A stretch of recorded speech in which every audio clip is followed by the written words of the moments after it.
It's not every day that a science fiction series from Argentina breaks into Netflix's global top 10, but El Eternauta has done just that, grabbing the attention of audiences around the world with its eerie atmosphere, suspenseful plot, and one of Argentina's biggest stars, Ricardo Darin, leading the cast.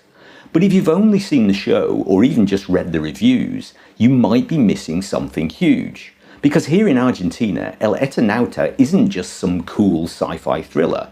It's a national icon, a political allegory, a symbol of resistance, and a painful reminder of a dark past. So what's the real story behind this story?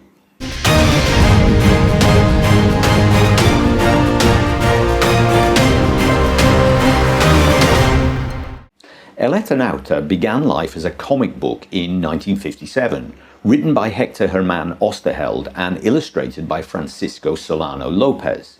It tells the story of a mysterious snowfall that covers Buenos Aires and kills on contact.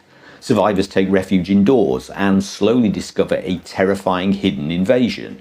No spoilers, but let's say that the danger doesn't only come from aliens. The Netflix adaptation updates the setting and visuals for a modern audience, but stays true to the haunting claustrophobic tone of the original. Top Argentine actor Ricardo Darin plays the lead role, bringing local pride to the project, and filming took place in many well-known locations around the city, which are rapidly becoming selfie hotspots for locals and tourists alike. I like Netflix, particularly for its very international content. The current global popularity of Korean dramas has a lot to thank Netflix for, I think. And with Netflix behind it, El Eternauta has suddenly become Argentina's most talked about cultural export, and number one on the most watched list in many countries around the world. The high regard that Argentines hold for El Eternauta goes beyond just a good story, and has a lot to do with what happened to its creator, Hector Oesterheld. His work was often critical of Argentina's various military governments, and became increasingly political in the 1970s with a more openly anti-authoritarian message. He joined the Montoneros, a leftist guerrilla group, and was eventually disappeared by Argentina's military dictatorship in 1977.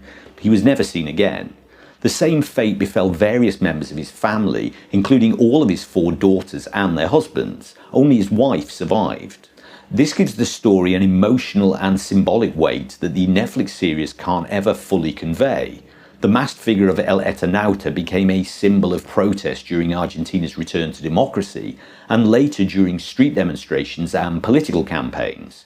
To many, he represents the ordinary citizen resisting overwhelming power, a symbol of collective struggle in a country scarred by repression.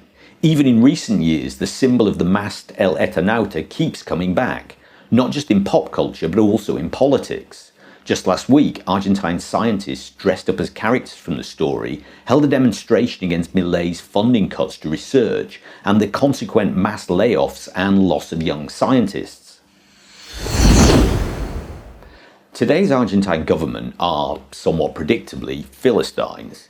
It's common among those on the political right, whose prime motive in life is the accumulation of wealth and power, to have no understanding of art, let alone appreciation. And the creative industries are often seen as hotbeds of left-wing idealism, with many voices from there being critical of the authoritarian actions of Milei's government. So it's been hardly surprising that over the last year, the world-renowned Argentine film and television industry has been under constant attack from the government, with much of its financial support withdrawn, its censorship disguised as cost-cutting. Despite this, El Eternauta has been produced and is a worldwide hit. To most viewers, it's a good story, well told and well produced. But for most, the Argentine context is missing. The dictatorship, the desaparecidos, and the story of a writer who turned a sci-fi comic into an art of political resistance. Yes, it's thrilling. Yes, it's stylish. But for many Argentines, it's also personal.